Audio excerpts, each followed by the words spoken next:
ರಾಜ್ಯ ಸರ್ಕಾರ ಬಡವರ ಹಣವನ್ನು ನ್ಯಾಷನಲ್ ಹೆರಾಲ್ಡ್ ಪತ್ರಿಕೆ ಕೋಟ್ಯಾಂತರ ರೂಪಾಯಿ ಜಾಹೀರಾತು ರೂಪದಲ್ಲಿ ನೀಡುತ್ತಿದೆ ಎಂದು ಮಾಜಿ ಶಾಸಕ ಪಿ ರಾಜೀವ್ ಆರೋಪಿಸಿದ್ದಾರೆ. ಹೊಸಪೇಟೆಯ ಬಿಜೆಪಿ ಕಚೇರಿಯಲ್ಲಿ ಮಾತನಾಡಿದ ಅವರು, ನ್ಯಾಷನಲ್ ಹೆರಾಲ್ಡ್ ಪತ್ರಿಕೆ ಡಿಕೆ ಶಿವಕುಮಾರ್ ಹಾಗೂ ಮುಖ್ಯಮಂತ್ರಿ ಸಿದ್ದರಾಮಯ್ಯ ಅವರ ಕೈಗೆ ಸಿಗುತ್ತದೆಯೋ ಇಲ್ಲವೋ ಗೊತ್ತಿಲ್ಲ. ಆದರೆ ರಾಜ್ಯದ ದೃಶ್ಯ ಮಾಧ್ಯಮಗಳಿಗೆ ಜಾಹೀರಾತು ತಡೆ ಹಿಡಿಯಲಾಗಿದೆ ಎಂಬ ಮಾಹಿತಿ ಇದೆ ಎಂದು ಹೇಳಿದರು.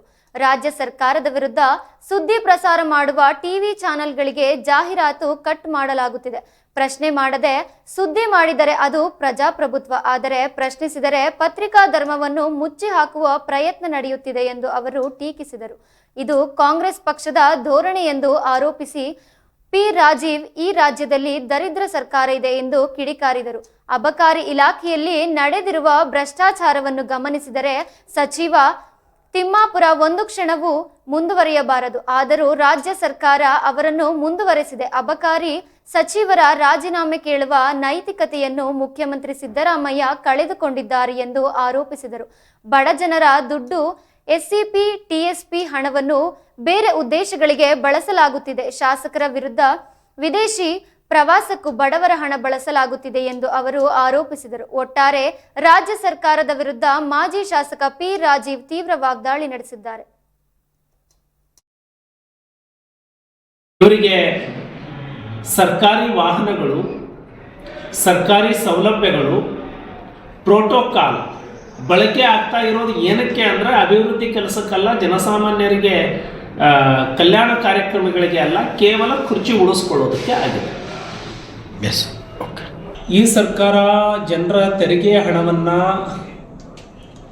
ತನ್ನ ಪಕ್ಷದ ಪತ್ರಿಕೆಗಳಿಗೆ ಜಾಹೀರಾತಿನ ರೂಪದಲ್ಲಿ ಕೊಡ್ತಾ ಇದೆ. ನ್ಯಾಷನಲ್ ಹೆರಾಲ್ಡ್ ಅನ್ನುವಂತಹ ಪತ್ರಿಕೆ ಬಹುತೇಕ ಅದು ಡಿ ಕೆ ಶಿವಕುಮಾರ್ ಕೈಗೂ ಸಿಗುತ್ತೋ ಇಲ್ವೋ ಗೊತ್ತಿಲ್ಲ, ಸಿದ್ದರಾಮಯ್ಯನವ್ರ ಕೈಗೂ ಸಿಗುತ್ತೋ ಇಲ್ವೋ ಗೊತ್ತಿಲ್ಲ.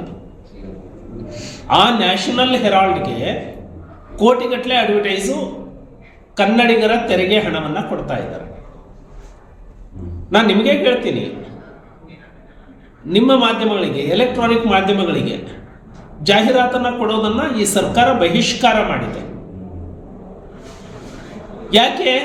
ಇವರ ಹಗರಣಗಳು, ಇವರ ಭ್ರಷ್ಟಾಚಾರವನ್ನು, ಸತ್ಯವನ್ನು ಎಲೆಕ್ಟ್ರಾನಿಕ್ ಮೀಡಿಯಾ ಏನು ಜನರಿಗೆ ತಿಳಿಸ್ಲಿಕ್ಕೆ ಶುರು ಮಾಡ್ತು, ಕಾಂಗ್ರೆಸ್ ಸರ್ಕಾರ ಜಾಹೀರಾತನ್ನು ನಿಲ್ಲಿಸುತ್ತೆ. ಅಂದರೆ ಕಾಂಗ್ರೆಸ್ಸಿನ ಧೋರಣೆ ಏನು ಅಂದರೆ, ತನ್ನ ಪರವಾಗಿ ಪ್ರಚಾರ ಮಾಡಿದರೆ ಮಾತ್ರ ಅದು ಸುದ್ದಿ, ತನ್ನ ಭ್ರಷ್ಟಾಚಾರವನ್ನು ಮುಚ್ಚಿಟ್ರೆ ಅದು ಪ್ರಜಾಪ್ರಭುತ್ವ, ಅದು ಮಾಧ್ಯಮ ಪ್ರಭುತ್ವ.